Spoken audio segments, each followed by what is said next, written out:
MSW 005 का जो खंड 4 है उसका इकाई 3 इस वीडियो में पूरा ऑडियो के माध्यम से हम लोग पूरे लेक्चर को सुनने वाले हैं, शिक्षा और अनुसंधान। तो आप लास्ट तक वीडियो को देखिए और वीडियो को लाइक जरूर करिए। नमस्कार। नमस्कार। हाँ, ये विषय तो हमेशा ही प्रासंगिक रहता है। बिल्कुल। और आज की चर्चा का आधार है भारत में शिक्षा और समाज कार्य किताब के कुछ अंश। हम कोशिश करेंगे कि हमारी शिक्षा व्यवस्था की जो असलियत है उसे समझें और खास तौर पे ये देखें कि स्कूलों में समाज कार्यकर्ताओं की जरूरत क्यों है और कितनी है। सही। तो इसकी शुरुआत एक दिलचस्प पॉइंट से होती है। किताब कहती है कि समाज कार्य की जो पढ़ाई है उसमें प्रैक्टिकल अनुभव, मतलब जिसे फील्ड वर्क कहते हैं, हाँ, फील्ड वर्क, वो कितना अहम है। ठीक वैसे ही जैसे मान लीजिए साइंस के स्टूडेंट लैब में सीखते हैं, बिल्कुल, या लैंग्वेज के छात्र अपनी लैंग्वेज लैब में, बिल्कुल, वैसे ही सोशल वर्क के छात्र समुदायों में जाकर असल दुनिया में अपने स्किल्स को बेहतर बनाते हैं। हाँ, वो करके सीखने वाला कॉन्सेप्ट। हाँ, और शिक्षा एक ऐसा ही बड़ा फील्ड है जहां ये स्किल्स काम आ सकते हैं। तो सवाल ये है कि हमारे स्कूलों और कॉलेजों में सोशल वर्कर्स की जरूरत आखिर क्यों महसूस हो रही है। चलिए इसी पर थोड़ी गहराई से बात करते हैं। हाँ, और देखिए ये जरूरत सिर्फ मतलब ऊपरी नहीं है। जो सामग्री है उसके हिसाब से यूनिवर्सिटी और कॉलेजों में भी छात्रों के जैसे कहते हैं समुचित विकास, हाँ, होलिस्टिक डेवलपमेंट, हाँ, उसके लिए सोशल वर्कर्स और काउंसलर्स की बहुत ज्यादा मतलब नितांत आवश्यकता बताई गई है। तो ऐसा लगता है कि कहीं ना कहीं ये कमी महसूस हो रही है सिस्टम में। अच्छा, तो अगर हम स्कूल लेवल पर देखें तो एक समाज कार्यकर्ता करेगा क्या वहाँ, मतलब क्या रोल होगा उसका? देखिए, रोल काफी फैला हुआ हो सकता है।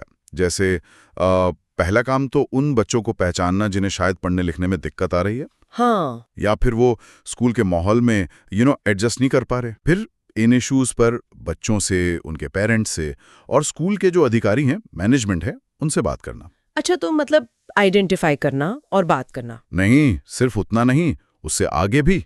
असल काम तो है समस्या को सुलझाने के लिए मिलकर कोई रास्ता निकालना, कोई प्लान बनाना, राइट, और फिर उस प्लान को लागू करने में मदद करना। इसमें छात्र, पेरेंट्स, स्कूल अथॉरिटीज सबको साथ लेकर चलना होता है। तो आप देखें, ये भूमिका काफी मल्टी डायमेंशनल और जरूरी हो सकती है। हाँ, ये सुनने में तो वाकई बहुत अहम लगता है। लेकिन इस भूमिका को ठीक से समझने के लिए शायद हमें पहले ये देखना होगा कि भारत की जो शिक्षा प्रणाली है उसकी जमीनी हकीकत क्या है। मैंने सुना है तस्वीर काफी मिली-जुली है। बिल्कुल, मिली-जुली और मैं कहूँगा विरोधाभासी भी। देखिए, एक तरफ तो हमारे पास कुछ विश्व स्तर की बेहतरीन शिक्षण संस्थाएं हैं। हाँ, जैसे IITs, IIMs वगैरह। हाँ, टॉप यूनिवर्सिटीज भी हैं जिन पर हम गर्व करते हैं। लेकिन सिक्के का दूसरा पहलू ये है, और ये कड़वा सच है, कि दुनिया में सबसे ज्यादा निरक्षर लोग भी हमारे ही देश में। ये तो बहुत बड़ा कॉन्ट्रास्ट है। एक ही देश में शिक्षा के दो बिल्कुल अलग चेहरे। ऐसा क्यों है? यही तो सबसे बड़ा सवाल है, और इसकी जड़ें काफी गहरी हैं। कहा जाता है, और काफी हद तक सही है, कि हमारा जो मौजूदा एजुकेशन सिस्टम है वो काफी हद तक अंग्रेजों के जमाने की विरासत है। अच्छा, जो शायद उस वक्त क्लर्क बनाने के लिए डिजाइन किया गया था। और हैरानी की बात यह है कि आजादी के इतने साल बाद भी उसमें बुनियादी बदलाव बहुत कम हुए हैं। सच में? तो क्या खास बातें इस सिस्टम की जो स्रोत बताता है, जो आज भी वैसी हैं? सामग्री कुछ मुख्य समस्याओं या कह लें विशेषताओं को गिनाती है। पहला है सिस्टम का बहुत ज्यादा सख्त होना, मतलब रिजिडिटी, लचीलापन कम है। रिजिडिटी। दूसरा, सिलेबस का अप्रासंगिक होना, इररिलेवेंट सिलेबस, मतलब जो पढ़ाया जा रहा है उसका बच्चों की असल जिंदगी से, उनके माहौल से, आज की दुनिया से कनेक्शन कम है। ओके।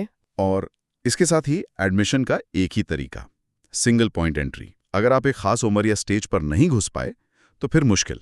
हाँ, ये तो है। पढ़ाने के तरीके पुराने, आउटडेटेड टीचिंग मेथड्स, स्कूलों का बुरा हाल, मतलब खराब इंफ्रास्ट्रक्चर, और सबसे चिंताजनक शायद इम्तिहान का एक ऐसा तरीका जिसे स्रोत अमानवीय तक कहता है, इन ह्यूमन एग्जामिनेशन सिस्टम, जो बच्चों पर बहुत ज्यादा बोझ डालता है। बाप रे, ये तो काफी गंभीर बातें हैं। इनका मतलब क्या हुआ? जैसे आपने कहा सिस्टम सख्त है या सिलेबस अप्रासंगिक है, इसका असर क्या होता है बच्चों पे? असर बहुत सीधा और गहरा होता है। देखिए, जब सिस्टम में लचीलापन नहीं होगा तो बच्चों की जो क्रिएटिविटी है, कुछ नया सोचने की, कुछ अलग करने की क्षमता, हाँ, उस पर रोक लगती है। वो एक ढर्रे पर चलने लगते हैं, और अगर सिलेबस ही उनकी दुनिया से, उनके सवालों से जुड़ा नहीं है तो पढ़ाई एक बोझ जैसी लगने लगती है ना। हाँ, बात तो सही है। फिर तो रटने पर ही जोर ज्यादा हो जाता होगा, समझने पर कम। बिल्कुल बिल्कुल। और इससे भी गहरी बात जो स्रोत कहता है वो ये कि ये पूरा सिस्टम बच्चों में एक तरह का संकीर्ण व्यक्तिवाद, मतलब नैरो इंडिविजुअलिज्म को बढ़ावा देता है। अच्छा। और साथ ही एक अनहेल्दी कंपटीशन, गला काट मुकाबला। फोकस बस जानकारी रटने और परीक्षा पास करने पर सिमट जाता है। असली सीखना, सवाल पूछना, मिलकर काम करना, इन सब पर जोर कम रहता है। और क्या ये भी सच है कि ये सिस्टम सिर्फ किताबी पढ़ाई, मतलब फॉर्मल स्कूलिंग को ही सब कुछ मानता है? हाँ, ये एक और बड़ी कमी की तरफ इशारा किया गया है। जो फॉर्मल स्कूली शिक्षा है उसे जरूरत से ज्यादा महत्व दिया जाता है, लेकिन जो सीखने के दूसरे तरीके हैं, जैसे अनौपचारिक शिक्षा, नॉन फॉर्मल एजुकेशन, जैसे कोई स्किल सीखना। हाँ, या समुदाय में रहकर सीखना, या फिर आवर्तिक शिक्षा, रिकरेंट एजुकेशन, यानी जिंदगी भर सीखते रहने के जो मौके होते हैं, उन सबको ये सिस्टम कहीं ना कहीं नजरअंदाज करता है। और इसी सिस्टम के अंदर एक और बहुत बड़ी खाई दिखती है, वो है अमीरी और गरीबी की। हाँ, दो तरह के स्कूल, दो तरह की दुनिया। बिल्कुल सही कहा आपने। सामग्री इसे दोहरी प्रणाली या ड्यूअल सिस्टम कहती है। एक तरफ अमीरों के बच्चों के लिए महंगे चमचमाते प्राइवेट स्कूल हैं जहां सारी मॉडर्न सुविधाएं हैं। हाँ। और दूसरी तरफ ज्यादातर गरीब बच्चों के लिए सरकारी स्कूल हैं जिनकी हालत अक्सर बहुत खराब होती है। स्रोत तो कहता है कि दोनों में जमीन आसमान का अंतर है। सरकारी स्कूलों की हालत वाकई इतनी खराब बताई गई है? खासकर गांवों में। सामग्री के अनुसार हाँ, गांवों में जो प्राइमरी स्कूल हैं उनकी हालत तो और भी चिंताजनक बताई गई है। कई स्कूलों की इमारतें बिल्कुल जर्जर हैं, टूटी फूटी, खस्ता हाल। ओहो। स्कूलों में तो पूरे स्कूल के लिए सिर्फ एक ही टीचर होता है। अब आप सोचिए वो कैसे हर क्लास को, हर बच्चे को संभाल पाएगा? मुश्किल है। हाँ, या फिर कई बार टीचर होते ही नहीं है लगातार क्लास लेने के लिए। और बुनियादी सुविधाएं, अरे उनकी तो बात ही क्या करें। कई जगह ब्लैक बोर्ड तक नहीं होते। क्या बात करें। हाँ, खेलने का मैदान, पीने का साफ पानी, लड़के लड़कियों के लिए अलग टॉयलेट, ये सब तो कई स्कूलों के लिए आज भी एक सपने जैसा है। ऐसी हालत में मतलब सीखने का माहौल कैसे बनेगा, बच्चों का मन कैसे लगेगा पढ़ाई में? यही तो सबसे बड़ा सवाल है।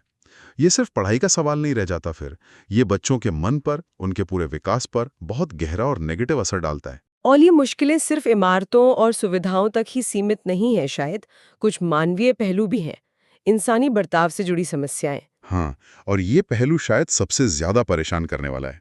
सामग्री ये बताती है कि आज भी हमारे स्कूलों में बच्चों को सजा देने के लिए छड़ी का इस्तेमाल आम बात है। छड़ी का इस्तेमाल मतलब फिजिकल पनिशमेंट आज के जमाने में भी? हाँ, ये सुनने में भले ही अजीब लगे, पर स्रोत कहता है कि ये हकीकत है। और सिर्फ छड़ी ही नहीं, कुछ मामलों में तो बच्चों को ऐसी शारीरिक यातनाएं दी जाती हैं, ऐसे बुरे तरीके से सजा दी जाती है कि उसे अमानवीय ही कहा जा सकता है। इसके नतीजे तो मतलब बहुत भयानक हो सकते हैं। बहुत ज्यादा। ऐसे मामलों का जिक्र है जहां इस तरह की सजा के कारण बच्चे जीवन भर के लिए अपंग हो गए, और कुछ बहुत ही दुखद मामलों में उनकी मौत तक हो गई। हे भगवान। हाँ, ये पढ़ना और इस पे बात करना भी बहुत विचलित करता है, लेकिन ये दिखाता है कि स्कूलों के अंदर हालात कितने गंभीर हो सकते हैं, कम से कम कुछ जगहों पर। ये इस वक्त सुनकर तो ऐसा लग रहा है कि स्कूलों में समस्याएं बहुत गहरी और कई परतों वाली हैं। मतलब सिस्टम की दिक्कतें हैं, सुविधाओं की कमी है, असमानता है, और यहाँ तक कि बच्चों के साथ व्यवहार की भी गंभीर समस्याएं हैं। बिल्कुल।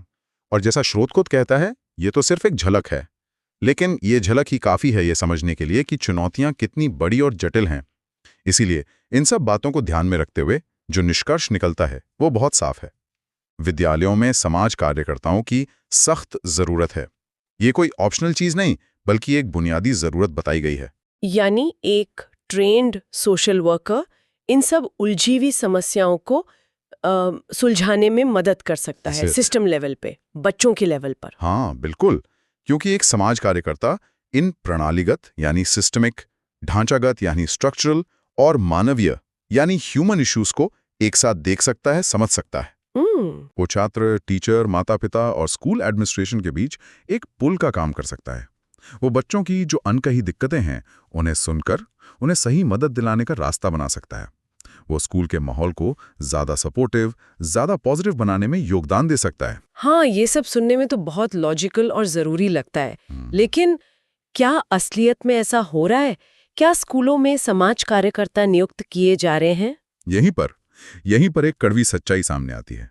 सामग्री के अनुसार दुर्भाग्य से कुछ गिने चुने शहरी स्कूलों को अगर छोड़ दें तो भारत के ज्यादातर स्कूलों में हाँ, ना तो समाज कार्यकर्ताओं की नियुक्ति होती है और ना ही इस जरूरत पर गंभीरता से विचार किया जाता है। ये तो बड़ी अजीब बात है। मतलब एक तरफ इतनी बड़ी जरूरत साफ दिख रही है, आंकड़े, स्थितियां सब चीख चीख कर कह रही हैं, और दूसरी तरफ उसे पूरा करने की कोशिश लगभग न के बराबर। ये गैप क्यों है इतना बड़ा?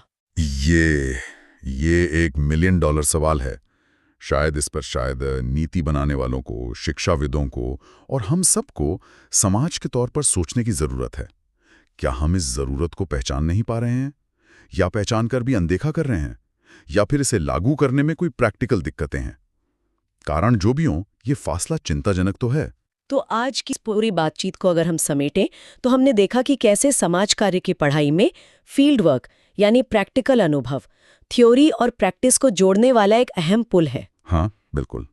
फिर हमने भारतीय शिक्षा प्रणाली की एक बहुत ही जटिल और, जैसा मैंने कहा, विरोधाभासी तस्वीर देखी, जहां कुछ शानदार उपलब्धियां हैं, वहीं दूसरी तरफ सिस्टम का पुरानापन है, सिलेबस का गैर जरूरी लगना है। अमीर गरीब के बीच शिक्षा की गहरी खाई। हाँ, स्कूलों में बुनियादी सुविधाओं का भयानक अभाव और बच्चों के साथ शारीरिक दंड जैसी गंभीर और अमानवीय घटनाएं भी। हाँ, और इन सब चुनौतियों के बीच स्कूल में एक प्रशिक्षित समाज कार्यकर्ता की भूमिका कितनी अहम और पोटेंशियली ट्रांसफॉर्मेटिव हो सकती है, ये भी समझा।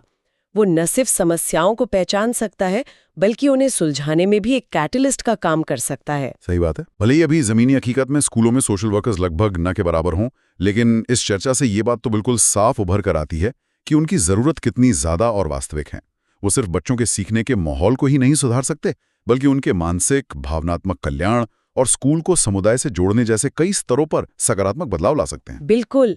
और यहीं पर हम आज की बात खत्म करते हुए श्रोताओं के लिए एक सवाल छोड़ जाते हैं सोचने के लिए। हाँ, जरा सोचिए, अगर भारत के स्कूलों में, खासतौर पर सरकारी और ग्रामीण स्कूलों में जहां शायद जरूरत सबसे ज्यादा महसूस होती है, अगर प्रशिक्षित समाज कार्यकर्ताओं को बाकायदा एक पॉलिसी के तहत सिस्टम का हिस्सा बनाया जाए, तो इसका असर क्या होगा? क्या ये सिर्फ बच्चों के सीखने के अनुभव को ही बेहतर नहीं बनाएगा, बल्कि उनके पूरे मानसिक और सामाजिक स्वास्थ्य पर, उनके आत्मविश्वास पर एक गहरा और सकारात्मक असर नहीं डालेगा? खासकर उन बच्चों के लिए जो सबसे ज्यादा हाशिए पर हैं, जिनके लिए स्कूल शायद घर के बाद सबसे सुरक्षित और सबसे ज्यादा सपोर्ट देने वाली जगह होनी चाहिए। शिक्षा के इस पर क्षेत्र विचार में जरूर समाज कीजिएगा। कार्य की क्या भूमिका है, खासकर बच्चों की शुरुआती उम्र में? और इसमें भी हम आंगनवाड़ियों पर थोड़ा ज्यादा ध्यान देंगे और समझने की कोशिश करेंगे कि वहाँ ये सिद्धांत, मतलब समाज कार्य के सिद्धांत, असल में कैसे काम करते हैं। हमारी ये जो बातचीत है, ये शिक्षा में समाज कार्य का व्यवहारिक अनुप्रयोग नाम के एक अकादमिक लेख पर आधारित है। तो उम्मीद है एक सधा हुआ नजरिया मिलेगा हमें। जी बिल्कुल, एक स्ट्रक्चर्ड पर्सपेक्टिव जिसे कहते हैं। हाँ, तो आज का हमारा मकसद सिर्फ ये जानना नहीं कि क्या होता है, बल्कि ज़मीनी हकीकत क्या है। मतलब प्री स्कूल जैसी जगहों पर जहाँ बच्चे अपना पहला कदम रखते हैं घर से बाहर, वहाँ समाज कार्य कैसे उनकी ज़िंदगी में कुछ फ़र्क ला सकता है, और ये शुरुआती साल इतने ज़रूरी क्यों हैं। सही बात है, ये बुनियाद क्यों है, इस पर बात करना ज़रूरी है। तो चलिए सीधे मुद्दे पर आते हैं। आंगनवाड़ी जैसी जगहों पर समाज कार्य दिखता कैसे है, काम कैसे करता है? शायद शुरुआत इस बात से करें कि शिक्षा अपने आप में कितनी फैली हुई चीज है। हाँ, ये बात सही है। जब हम शिक्षा कहते हैं तो अक्सर स्कूल कॉलेज ही सोचते हैं। बिल्कुल, पर यह स्रोत याद दिलाता है कि इसका दायरा तो बहुत बड़ा है। प्री स्कूल से शुरू होकर यूनिवर्सिटी, फिर रिसर्च संस्थान, यहाँ तक कि प्रौढ़ शिक्षा भी, सब इसमें है। जी, और इसमें भी फॉर्मल और इनफॉर्मल दोनों तरह की धाराएं हैं। हाँ, जैसे साक्षरता कार्यक्रम हो गए या डिस्टेंस लर्निंग, आजकल ऑनलाइन कोर्सेज कितने चल रहे हैं। बिल्कुल, तो इतने सारे अलग अलग मंच हैं, मतलब समाज कार्य के लिए हस्तक्षेप की कितनी गुंजाइश है। वही तो। और यहाँ दिलचस्प बात यह भी है कि शिक्षा सिर्फ अकादमिक ज्ञान या डिग्री तक सीमित नहीं है ना। ये जिंदगी के हर पड़ाव से, अलग अलग उम्र के लोगों से, अलग अलग सामाजिक आर्थिक बैकग्राउंड के लोगों से जुड़ी है। तो इसीलिए समाज कार्य की भूमिका इतनी अहम और विविध हो जाती है, क्योंकि समाज कार्य का मूल काम ही यही है, लोगों को उनके माहौल में उनकी जरूरत के हिसाब से मदद करना। हाँ, चाहे वो स्कूल छोड़ने वाला बच्चा हो या कोई बड़ा जो नई स्किल सीखना चाहता हो। जी, या फिर कोई पूरा समुदाय जिसे शायद शिक्षा के साधन ही चाहिए हो। सही कहा।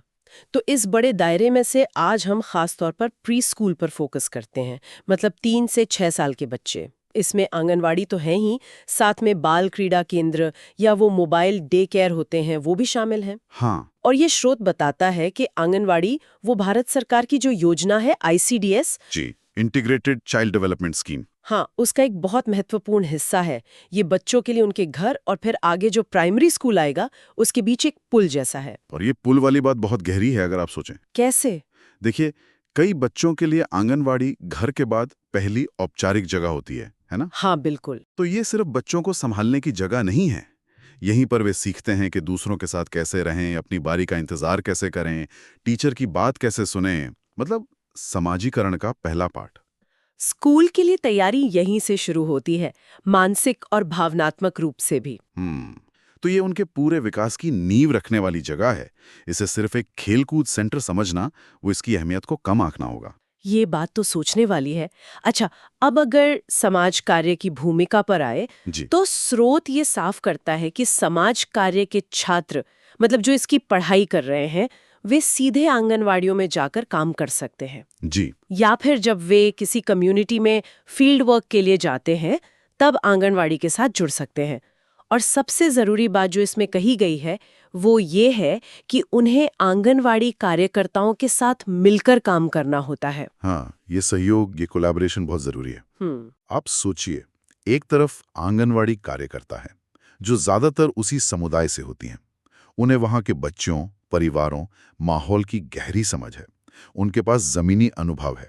सही। और दूसरी तरफ समाज कार्य के छात्र हैं जो अपने साथ शायद कुछ किताबी ज्ञान, कुछ व्यवस्थित तरीके और हो सकता है कुछ नए नजरिए लेकर आए। अच्छा। तो जब ये दोनों मिलते हैं, अनुभव और नयापन, स्थानीय समझ और पेशेवर तकनीक, तो ये मिलकर बच्चों के लिए कहीं ज्यादा असरदार माहौल बना सकते हैं। लेकिन क्या ये हमेशा इतना आसान होता होगा? मतलब एक अनुभवी कार्यकर्ता और एक नया छात्र, क्या कभी टकराव नहीं होता होगा? देखिए, स्रोत सीधे तौर पर टकराव की बात तो नहीं करता, लेकिन मिलकर काम करने पर जो जोर है ना, हाँ। वो अपने आप में इशारा करता है कि आपसी समझ, एक दूसरे का सम्मान, वो बहुत जरूरी है। अच्छा। चुनौतियां तो आ सकती हैं, जाहिर है। शायद कार्यकर्ता को लगे कि छात्र बस किताबी बातें कर रहा है, या छात्र को लगे कि कार्यकर्ता पुराने ढर्रे पर है। यहीं पर समाज कार्य का एक और सिद्धांत काम आता है, दूसरों के नजरिए को समझना, बात करना और एक कॉमन गोल के लिए मिलकर रास्ता निकालना। तो ये सहयोग भी अपने आप में एक सीखने का मौका है, दोनों के लिए ही। ये बात तो है। अब एक और पहलू पर आते हैं जो मुझे पढ़ते हुए काफी चौंकाने वाला लगा। क्या? स्रोत बताता है कि एक अकेली आंगनवाड़ी कार्यकर्ता करीब 40 बच्चों की देखरेख करती है। हाँ, ये संख्या काफी ज्यादा है। 3 से 6 साल के 40 बच्चे। और इस भारी जिम्मेदारी के साथ स्रोत इस बात पर बहुत जोर देता है कि कार्यकर्ता को बच्चों की मनोसामाजिक जरूरतों के प्रति बहुत संवेदनशील होना चाहिए, जैसे प्यार, दुलार, भरोसा, तारीफ पाना, अपनी पहचान महसूस करना। 40 बच्चों के साथ ये कैसे मुमकिन होता होगा? सवाल बिल्कुल वाजिब है आपका, और ये चुनौती वाकई बहुत बड़ी है। 40 बच्चों पर एक वयस्क, ये अनुपात आदर्श तो नहीं है, लेकिन यहीं पर वो मनोसामाजिक संवेदनशीलता और ज्यादा जरूरी हो जाती है। हाँ। देखिए, इस उम्र में बच्चे एक स्पंज की तरह होते हैं। हाँ। वे अपने आसपास के माहौल को, व्यवहार को, भावनाओं को, सबको सोखते हैं। क्या प्यार, दुलार, भरोसा, तारीफ ये सिर्फ अच्छी लगने वाली बातें नहीं है? ये उनके दिमाग के विकास के लिए, उनकी भावनात्मक स्थिरता के लिए, उनके आत्मविश्वास के लिए एक तरह से पोषण है। अच्छा, पोषण की तरह। जी, जब बच्चा सुरक्षित महसूस करता है, जब उसे लगता है कि उसे पसंद किया जाता है, उसकी बात सुनी जाती है, तभी वो खुलकर सीखता है, नई चीजें आजमाता है। अगर माहौल डराने वाला हो या अनदेखी करने वाला हो, तो बच्चा सहम जाता है और उसका सीखना भी रुक सकता है। तो ये सिर्फ पेट भरने या अक्षर ज्ञान से कहीं आगे की बात हुई? बिल्कुल, ये बच्चों के मन को, उनकी भावनाओं को संभालने और सींचने का काम है। तो हाँ, चुनौती बड़ी है, पर इस जरूरत को समझना और जितना हो सके उसे पूरा करने की कोशिश करना, यही तो समाज कार्य का प्रैक्टिकल रूप है। सही है। अच्छा, तो ये जरूरतें पूरी कैसे हो? स्रोत बताता है कि प्री स्कूल की गतिविधियों को मोटे तौर पर 5 हिस्सों में बांटा जा सकता है। जी। पहला, शारीरिक विकास, मतलब खेलकूद। दूसरा, भाषा का विकास, बोलना, सुनना, समझना। तीसरा, भावनात्मक और रचनात्मक विकास, जैसे आर्ट, म्यूजिक, कहानी सुनाना। ठीक है। चौथा, सामाजिक विकास और अच्छी आदतें सीखना।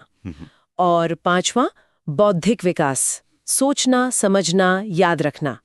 और लक्ष्य है बच्चे का संपूर्ण विकास, होलिस्टिक डेवलपमेंट। बिल्कुल, और ये पांचों हिस्से ये अलग अलग डिब्बे नहीं हैं, ये सब एक दूसरे से जुड़े हुए हैं। अच्छा, कैसे? जैसे जब बच्चे बाहर दौड़ भाग करते हैं, शारीरिक विकास, तो वे एक दूसरे से बात भी करते हैं, नियम सीखते हैं, सामाजिक और भाषा विकास। हाँ, ये तो है। जब भी कोई कहानी सुनते हैं, भाषा विकास, तो वे किरदारों की भावनाओं को समझते हैं, भावनात्मक विकास, और हो सकता है बाद में उस कहानी पर कोई ड्राइंग बनाए, रचनात्मक विकास। पहेलियां सुलझाना, बौद्धिक विकास, उन्हें प्रॉब्लम सॉल्विंग सिखाता है, जो उनके सोशल इंटरेक्शन में भी काम आता है।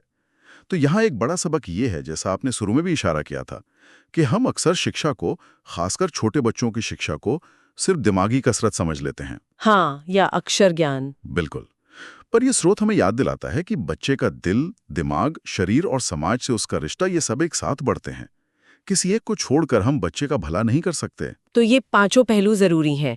पर अब सवाल आता है कि आंगनवाड़ी जैसी जगह पर, जहां शायद साधन सीमित हों, हाँ, ये एक बड़ा चैलेंज है। वहां इन सभी तरह की गतिविधियों को करवाया कैसे जाए?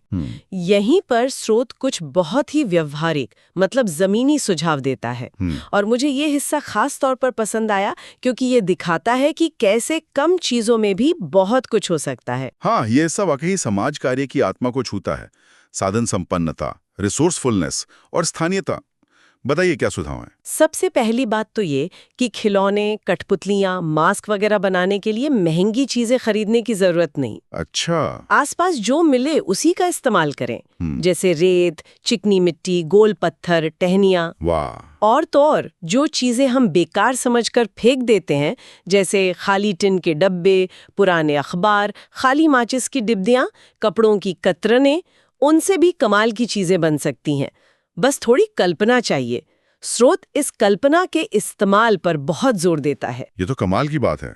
आजकल इसे अपसाइक्लिंग या बेस्ट आउट ऑफ वेस्ट कहते हैं, पर ये तो हमारी परंपरा में हमेशा से रहा है ना? हाँ, बिल्कुल। और अब बच्चों के लिए तो ये और भी अच्छा है। जब वे खुद अपने हाथों से आसपास की चीजों से खिलौने बनाते हैं, तो उनका जुड़ाव उनसे ज्यादा होता है।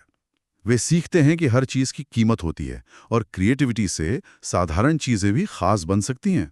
ये सिर्फ पैसे बचाने की बात नहीं, ये एक नजरिया बनाने की बात है। बिल्कुल। दूसरा सुझाव है कि आंगनवाड़ी में अंदर और बाहर दोनों जगह खेलने और सीखने की व्यवस्था हो। बच्चों को सिर्फ कमरे में बंद न रखा जाए, उन्हें बाहर ले जाया जाए, कभी पास के बाजार में, कभी पार्क में, खेत में, या अगर मुमकिन हो तो चिड़ियाघर जैसी जगहों पर। हाँ, ये भी बहुत जरूरी है। बच्चे देखकर, छूकर, सूंघकर, सुनकर सीखते हैं। क्लासरूम की चार दीवारी कई बार सीखने को सीमित कर देती है। सही कह रहे हैं। बाहर की दुनिया तो अनुभवों का खजाना है। बाजार में वे रंग, आकार, गिनती सीखते हैं। पार्क में प्रकृति को देखते हैं। दौड़ने भागने से उनका शारीरिक विकास होता है। ये अनुभव आधारित शिक्षा, एक्सपीरियंशियल लर्निंग का बेहतरीन उदाहरण है। तीसरा सुझाव है आंगनवाड़ी की सजावट से जुड़ा। कहा गया है कि बच्चों ने जो पोस्टर बनाए हैं, जो खिलौने तैयार किए हैं, उन्हीं से सेंटर को सजाया जाए। अच्छा। इससे जगह बच्चों को अपनी लगेगी, उन्हें खुशी और गर्व महसूस होगा। ये अपनेपन की भावना, सेंस ऑफ बिलोंगिंग पैदा करने का बहुत अच्छा तरीका है। जब बच्चे अपनी बनाई चीजें दीवार पर देखते हैं तो उन्हें लगता है कि हाँ, ये मेरी जगह है। इससे उनका आत्मविश्वास बढ़ता है और वे उस जगह से ज्यादा जुड़ाव महसूस करते हैं। और आखिरी पर शायद सबसे अहम सुझाव है स्थानीय समुदाय और माता पिता को शामिल करना। जी, ये तो बहुत ही क्रिटिकल है। उनसे मदद लेना, चाहे वो आंगनवाड़ी के लिए कोई कमरा देने की बात हो, या खेल का मैदान बनवाने में मदद, या फिर कुछ पुरानी चीजें या सामग्री दान करने की। मतलब समुदाय को साथ लेकर चलना। ये समाज कार्य का एक और मूल सिद्धांत है, कम्युनिटी पार्टिसिपेशन। हाँ। जब समुदाय उसे अपना समझता है, उसमें अपनी भागीदारी महसूस करता है, तो कार्यक्रम ज्यादा मजबूत और टिकाऊ बनता है। और माता पिता का जुड़ाव तो और भी जरूरी है, क्योंकि बच्चे जो आंगनवाड़ी में सीखते हैं, उसे घर पर भी दोहराने और मजबूत करने की जरूरत होती है। सही है। ये दिखाता है कि समाज कार्य सिर्फ व्यक्ति पर नहीं, बल्कि उसके पूरे इकोसिस्टम, परिवार, समुदाय, सब पर ध्यान देता है। ये साधन संपन्नता और जमीनी स्तर पर असर पैदा करने का एक बेहतरीन मॉडल है। ये साबित करता है कि बड़े बदलाव के लिए हमेशा बड़े बजट की जरूरत नहीं होती।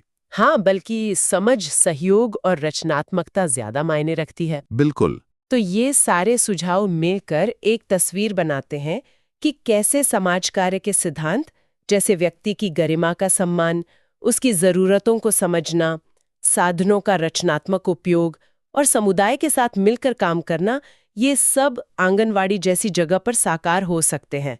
तो अगर हम इस पूरी चर्चा को समेटें तो सार क्या निकलता है? हमने देखा कि शिक्षा का क्षेत्र बहुत व्यापक है, लेकिन समाज कार्य की भूमिका खास तौर पर प्रारंभिक बाल्यावस्था में आंगनवाड़ी जैसी जगहों पर बहुत महत्वपूर्ण और व्यवहारिक है। जी। ये सिर्फ किताबी ज्ञान देने के बारे में नहीं है, ये बच्चों के संपूर्ण विकास, उनके मन, शरीर, भावनाएं, सामाजिक कौशल सबको ध्यान में रखने के बारे में है। ये उनकी मनोसामाजिक जरूरतों को समझने और उन्हें पूरा करने की कोशिश करने के बारे में है। और ये सब सीमित साधनों में स्थानीय चीजों का इस्तेमाल करके और समुदाय को साथ लेकर करने के बारे में है। ये जमीनी समाज कार्य का एक जीता जागता उदाहरण है। बिल्कुल। और ये स्रोत जिस तरह आंगनवाड़ियों की इस अहम भूमिका को उजागर करता है और कैसे कम संसाधनों में भी समग्र विकास पर जोर दिया जा सकता है, वो हमें सोचने पर मजबूर करता है। हाँ। एक बड़ा सवाल जो यहाँ से उभरता है वो ये है, अगर ये मॉडल इतना महत्वपूर्ण है तो हम यानी समुदाय, नीति निर्माता, सरकार इन केंद्रों को और ज्यादा मजबूत कैसे बना सकते हैं? ये बहुत अहम सवाल है। आंगनवाड़ी कार्यकर्ताओं जो इतनी बड़ी जिम्मेदारी निभा रही हैं, उन्हें और सशक्त कैसे किया जा सकता है? उन्हें बेहतर ट्रेनिंग, ज्यादा संसाधन और शायद बेहतर वेतन कैसे मिल सकता है, ताकि हर बच्चे को, चाहे वो किसी भी पृष्ठभूमि से आता हो, विकास की ये मजबूत नींव मिल सके? हाँ। क्या इन जमीनी कार्यकर्ताओं के अनुभव और ज्ञान का इस्तेमाल हम अपनी बड़ी शिक्षा नीतियों को बेहतर बनाने के लिए कर सकते हैं? ये वाकई सोचने वाले सवाल है। ये चर्चा हमें याद दिलाती है कि बच्चों के शुरुआती साल कितने कीमती होते हैं। बहुत ज्यादा।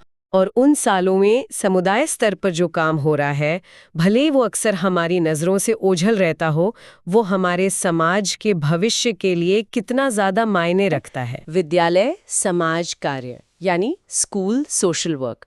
हमारे पास इस पर कुछ विस्तृत लेख हैं और हम कोशिश करेंगे कि इनके ज़रिए समझें कि आखिर ये है क्या, कैसे शुरू हुआ और एक स्कूल सोशल वर्कर असल में करता क्या है, इसकी ज़रूरत क्यों है ना, खासकर आज के समय में। हाँ बिल्कुल। और ये सवाल इसलिए और भी ज़रूरी हो जाता है क्योंकि भारत, जहाँ दुनिया की दूसरी सबसे बड़ी शिक्षा प्रणाली है, वहाँ ज़्यादातर स्कूलों में आप देखिए, खासकर सरकारी स्कूलों में स्कूल सोशल वर्कर्स हैं ही नहीं, ना के बराबर। हाँ, ये तो है। और जो थोड़े बहुत हैं भी वो ज़्यादातर बड़े शहरों में। तो ये एक बड़ा एक विरोधाभास है और इसी को ध्यान में रखते हुए हमें इसकी जड़ों तक जाना चाहिए। तो चलिए देखते हैं कि ये सब शुरू कहाँ से हुआ। हाँ बिल्कुल। तो कहाँ से शुरुआत हुई इसकी, इतिहास क्या कहता है? देखिए, अगर दुनिया भर में देखें तो 20वीं सदी की शुरुआत में अच्छा, अमेरिका में बॉस्टन, हार्टफोर्ड, न्यूयॉर्क, इन शहरों के स्कूलों में सामुदायिक एजेंसियों ने ये सेवाएं शुरू की। अच्छा, कम्युनिटी एजेंसीज हैं। और एक दिलचस्प बात है, हार्टफोर्ड में एक मनोवैज्ञानिक क्लिनिक था। उन्होंने सबसे पहले एक विजिटिंग टीचर प्रोग्राम शुरू किया। Visiting teacher? हाँ, अतिथि अध्यापक कार्यक्रम। मतलब वही आज के स्कूल सोशल वर्कर का एक तरह से शुरुआती रूप था। अच्छा, एक ऐसा व्यक्ति जो घर और स्कूल के बीच की जो दूरी है, जो खाई है, उसे पाटने का काम करे। अच्छा, तो ये विजिटिंग टीचर वाला आइडिया ही यही आगे बढ़ा। हाँ। स्कूलों ने इसे कब अपनाना शुरू किया, मतलब अपने सिस्टम में? हाँ, एक बड़ा मोड़ आया 1914 में। न्यूयॉर्क का रोचेस्टर पब्लिक स्कूल, वो शायद पहला ऐसा स्कूल बना जिसने बाकायदा अपने बजट में इसके लिए पैसा रखा, स्कूल सोशल वर्क के लिए। ओह, तो मतलब फॉर्मलाइज किया उन्होंने। एक अहम मोड़ था। स्कूल ने माना कि हाँ, ये काम जरूरी है और इसके लिए संसाधन लगने चाहिए। पर ऐसा क्यों हुआ? हम मतलब स्कूलों को अचानक या धीरे धीरे इसकी जरूरत क्यों महसूस हुई? देखिए, कई कारण थे। एक तो उस समय स्कूलों में अनिवार्य उपस्थिति के कानून आ रहे थे, मतलब सब बच्चों को स्कूल भेजना जरूरी था। हाँ, कंपल्सरी एजुकेशन। हाँ, तो इससे क्या हुआ कि स्कूलों में बहुत अलग अलग तरह के बच्चे आने लगे, अलग अलग पृष्ठभूमि, अलग जरूरतें। दूसरा, बच्चों की जो व्यक्तिगत विभिन्नताएं हैं, इंडिविजुअल डिफरेंसेस, उसको लेकर एक नई समझ बन रही थी कि हर बच्चा अलग है। सही बात है। और तीसरा, ये भी महसूस किया जाने लगा कि स्कूल का काम सिर्फ पढ़ाना नहीं है, बल्कि बच्चों की जिंदगी को बनाने में उनकी एक रणनीतिक भूमिका है। स्कूल सिर्फ पढ़ाई की जगह नहीं, बल्कि बच्चे के विकास का एक अहम सेंटर है। दिलचस्प है। मतलब जैसे जैसे स्कूल का रोल बढ़ा, वैसे वैसे इस सपोर्ट की जरूरत भी बढ़ी। अच्छा, क्या ब्रिटेन में भी कुछ ऐसा ही हुआ था? है। 19वीं सदी के आखिर और 20वीं सदी की शुरुआत में वहां भी एक कानून आया और उसके तहत शिक्षा कल्याण सेवा यानी एजुकेशन वेलफेयर सर्विस शुरू हुई। Education welfare service. हाँ, मकसद वही था, सब बच्चों तक प्राइमरी एजुकेशन पहुंचे और साथ ही वो सामाजिक रुकावटें दूर हों जो बच्चों के सीखने में बाधा डाल रही थीं, जैसे गरीबी, घर का माहौल या स्वास्थ्य की दिक्कतें। तो ये जो सेवा थी, क्या यही ब्रिटेन में स्कूल सोशल वर्क का आधार बनी? काफी हद तक। आज भी ब्रिटेन में प्राइमरी स्कूलों में जो सोशल वर्क होता है वो मुख्य रूप से इसी सेवा के जरिए होता है। इसे कभी-कभी एजुकेशन सोशल वर्क सर्विस भी कहते हैं। हालांकि इसका इतिहास काफी पुराना है, पर इसकी स्थिति थोड़ी अस्पष्ट सी रही है कि ये पूरी तरह शिक्षा विभाग का हिस्सा है या समाज कल्याण का। अच्छा। तो ये दिखाता है कि स्कूल सोशल वर्क हमेशा से ही शिक्षा और समाज सेवा के बीच एक पुल जैसा रहा है। ठीक है, तो हमने इतिहास देखा कि शुरुआत कैसे हुई। अब आते हैं इसकी प्रकृति पर, मतलब इसके मूल में क्या विचार है।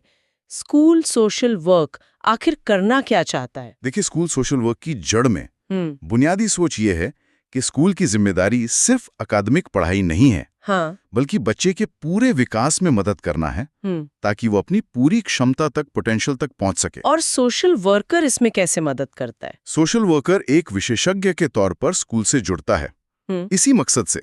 ये सुनने में तो सामान्य समाज कार्य जैसा ही लगता है। स्कूल में ये अलग कैसे हो जाता है? हाँ, यहीं पर एक जरूरी फर्क है। ये सिर्फ समाज कार्य के सिद्धांतों को स्कूल में लागू करना नहीं है, बल्कि समाज कार्य के तरीकों और सिद्धांतों को स्कूल के जो मूल उद्देश्य हैं उनके साथ मिलाना है, इंटीग्रेट करना है। अच्छा, मतलब स्कूल के लक्ष्यों के साथ जोड़कर काम करना। बिल्कुल। सोशल वर्कर स्कूल के लक्ष्यों को ध्यान में रखकर काम करता है और ये सीधे तौर पर स्कूल के सिस्टम से, बाहर के समुदाय से, बच्चों की अपनी खासियतों से और उनकी विशेष परिस्थितियों से जुड़ा होता है। W.F. फ्रीडलैंडर थे, उन्होंने इसे बहुत अच्छे से समझाया था। उन्होंने कहा कि स्कूल सोशल वर्कर 4 मुख्य पक्षों के साथ काम करता है: बच्चा, उसका परिवार, स्कूल के कर्मचारी यानी टीचर, प्रिंसिपल वगैरह, और समुदाय। बच्चा, परिवार, स्कूल और समुदाय। हाँ, इन चारों के बीच एक तालमेल बिठाना वही उसका मुख्य काम है। यानी ये सिर्फ बच्चे पर फोकस नहीं है, बल्कि उसके पूरे इकोसिस्टम पर है। इससे बच्चों को फिर सीधा क्या फायदा होता है? बिल्कुल सही, पूरे इकोसिस्टम पर। सीधा फायदा यह है कि सोशल वर्कर स्कूल का ध्यान बच्चे की उन खास व्यक्तिगत जरूरतों की तरफ खींचता है जिन पर शायद आमतौर पर ध्यान न जा रहा हो। जैसे मान लीजिए कोई बच्चा बहुत होशियार है पर क्लास में चुप रहता है, पार्टिसिपेट नहीं करता। शायद घर में कुछ तनाव है या स्कूल में उसे दोस्त बनाने में दिक्कत आ रही है। सोशल वर्कर ऐसी स्थितियों को पहचानकर मदद करता है ताकि हर बच्चे को सफल होने का, आगे बढ़ने का मौका मिले। और इसका असर सिर्फ व्यवहार पर पड़ता है या पढ़ाई पर भी? दोनों पर, बल्कि ये सिर्फ बच्चे के व्यवहार या भावनाओं तक सीमित नहीं है। इसका असर उसके सीखने की क्षमता, सोचने की क्षमता, प्रॉब्लम सॉल्व करने की क्षमता, यानी उसके कॉग्निटिव डेवलपमेंट पर भी पड़ता है। और साथ ही रिश्ते बनाने, भावनाओं को समझने, मोटिवेशन, आत्मविश्वास, इन सब पर भी सकारात्मक असर होता है। तो हम ऐसा कह सकते हैं कि सोशल वर्कर ये पक्का करता है कि बच्चे की कोई भी अंदरूनी या बाहरी परेशानी उसकी पढ़ाई और विकास के रास्ते में ना आए। एकदम सही कहा। उनका मुख्य ध्यान बच्चे की सोशल फंक्शनिंग और उसकी ज़रूरतों पर होता है, ताकि बच्चा जो सीखने का अनुभव है स्कूल में, उसका पूरा फायदा उठा सके। चाहे वो डर, चिंता जैसी अंदरूनी समस्या हो या फिर गरीबी, घर का झगड़ा जैसी बाहरी। और ये काम वो अकेले करते हैं या? नहीं, अकेले नहीं। जैसा आपने कहा, वो इकोसिस्टम पर काम करते हैं। तो वे शिक्षकों, प्रिंसिपल, बच्चों और उनके माता-पिता के साथ मिलकर एक टीम की तरह काम करते हैं। ये एक मिला-जुला प्रयास है। हाँ, मैंने एक जगह पढ़ा था कि सामाजिक कार्यकर्ता शिक्षक का अतिरिक्त बाजू होता है। ये तुलना काफी अच्छी लगती है, खासकर जब आप टीम वर्क की बात कर रहे हैं। तो उनकी भूमिकाएं क्या-क्या होती हैं फिर? विस्तार से बताएंगे? हाँ, अतिरिक्त बाजू वाली बात सही है। भूमिकाएं कई हैं। वो सलाहकार होते हैं, कंसल्टेंट, और परामर्शदाता यानी काउंसलर। बच्चों को, शिक्षकों को, माता-पिता को सलाह और मार्गदर्शन देते हैं। ठीक है। वो स्कूल और जो बाहर की सामाजिक एजेंसियां हैं, मान लीजिए कोई एनजीओ है या सरकारी विभाग, उनके बीच एक कड़ी का काम करते हैं, लायज़ॉन। अच्छा, ये तो बहुत जरूरी है। हाँ, मान लीजिए किसी बच्चे को खास मेडिकल हेल्प चाहिए या परिवार को कोई आर्थिक मदद चाहिए, तो सोशल वर्कर सही एजेंसी या विभाग से जुड़ने में मदद कर सकता है। और ज़रूरत पड़ने पर वो खुद भी डायग्नोस्टिक यानी नैदानिक, काउंसलिंग यानी परामर्श और थेराप्यूटिक यानी उपचारात्मक सेवाएं देते हैं या उनकी व्यवस्था करते हैं। ये जोड़ने वाले भूमिका तो बहुत ही महत्वपूर्ण लगती है, खासकर भारत जैसे देश में जहां शायद लोगों को पता ही नहीं होता कि मदद कहाँ मिल सकती है। बिल्कुल, ये भूमिका बहुत ज़रूरी है। अक्सर जानकारी का अभाव होता है। वो पूरी एजुकेशनल टीम के साथ मिलकर बच्चों की जो सीखने की ज़रूरतें हैं, समस्याएं हैं, उनको सुलझाने में मदद करते हैं। उनके पास खास ज्ञान और तकनीकें होती हैं जिनसे वो कई तरह की समस्याओं से निपट सकते हैं, जैसे स्कूल ना आना यानी एब्सेंटिज्म, हाँ, ये बहुत आम है। व्यवहार की समस्याएं, पढ़ाई में पिछड़ना, घर की आर्थिक तंगी, घर का माहौल ठीक ना होना, कोई विकलांगता या स्वास्थ्य की समस्या, ये सारी चीजें बच्चे की पढ़ाई पर सीधा असर डालती हैं ना। बिल्कुल डालती हैं। तो इन पर ध्यान देना जरूरी है। आपने बताया था कि 1960 के दशक में इस भूमिका में कुछ बदलाव की बात हुई थी। लीला बी कोस्टीन का नाम लिया था आपने। क्या बदलाव था वो? हाँ, लीला कोस्टीन। उन्होंने 1972 में इस बात पर जोर दिया कि स्कूल सोशल वर्क को सिर्फ पारंपरिक तरीकों तक, मतलब सिर्फ केस वर्क तक सीमित नहीं रहना चाहिए। पहले शायद ज्यादा फोकस बच्चे की जो भावनात्मक समस्याएं हैं या उसका जो व्यक्तिगत समायोजन है उसी पर रहता था। अच्छा, मतलब इंडिविजुअल पे ज्यादा फोकस था। हाँ, कोस्टीन ने कहा कि हमें इससे आगे बढ़कर सोचना होगा, सिस्टम को देखना होगा। तो उन्होंने क्या सुझाव दिए? क्या नया नजरिया था उनका? कोस्टीन ने कई महत्वपूर्ण काम और जिम्मेदारियां सुझाईं। उन्होंने स्कूल सोशल वर्क का दायरा काफी बढ़ा दिया। अगर उनके विचारों को हम संक्षेप में देखें तो कुछ मुख्य बातें हैं। पहला, सोशल वर्कर को सिर्फ प्रॉब्लम होने के बाद एक्शन नहीं लेना है, बल्कि सीधे शैक्षिक और सामाजिक सेवाओं को बच्चों तक पहुंचाने में एक्टिव भूमिका निभानी है। प्रिवेंटिव भी। अच्छा, प्रोएक्टिव। बिल्कुल। दूसरा, कुछ खास बच्चों के समूह, जैसे जो पिछड़ रहे हैं या जिन्हें विशेष ज़रूरतें हैं, उनकी तत्काल ज़रूरतों पर फोकस करना है। तीसरा, स्कूल एडमिनिस्ट्रेशन के साथ मिलकर समस्याओं के समाधान के लिए योजनाबद्ध सेवाएं विकसित करनी है, सिर्फ एडहॉक नहीं। प्लानिंग के साथ। चौथा, टीचर्स के साथ मिलकर ऐसा माहौल बनाने पर काम करना है जहां बच्चे सीखने के लिए स्वतंत्र और प्रोत्साहित महसूस करें। जैसे उन्होंने प्रॉब्लम वाले बच्चों के लिए प्ले ग्रुप्स के इस्तेमाल का सुझाव दिया। प्ले ग्रुप्स, दिलचस्प। हाँ।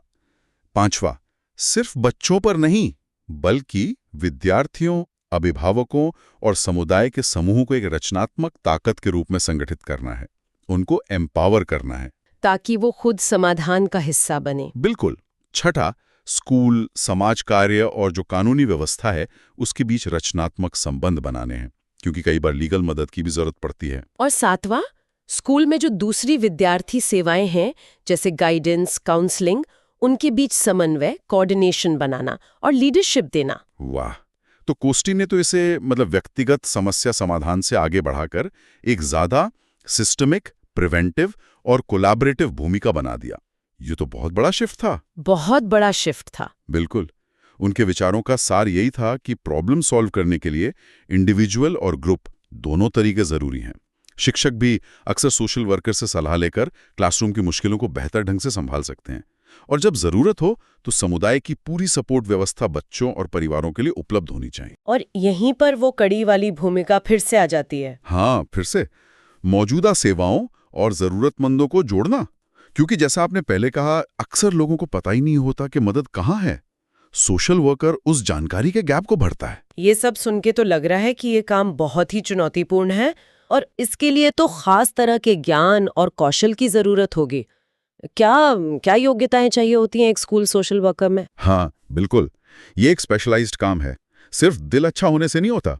न्यूनतम योग्यता तो खैर समाज कार्य के बैचलर डिग्री BSW या मास्टर डिग्री MSW है ही, लेकिन उसके अलावा भी बहुत कुछ चाहिए। जैसे? पहला, उन्हें स्कूल सिस्टम की गहरी समझ होनी चाहिए। स्कूल कैसे काम करता है, नियम क्या हैं, टीचर्स के चैलेंजेस क्या हैं, एजुकेशन पॉलिसीज क्या हैं। दूसरा, व्यक्ति और समूह के साथ काम करने के सिद्धांत, बिहेवियर मॉडिफिकेशन तकनीकें, फंक्शनल एनालिसिस, मतलब ये समझना कि कोई व्यवहार क्यों हो रहा है, ये सब पता होना चाहिए।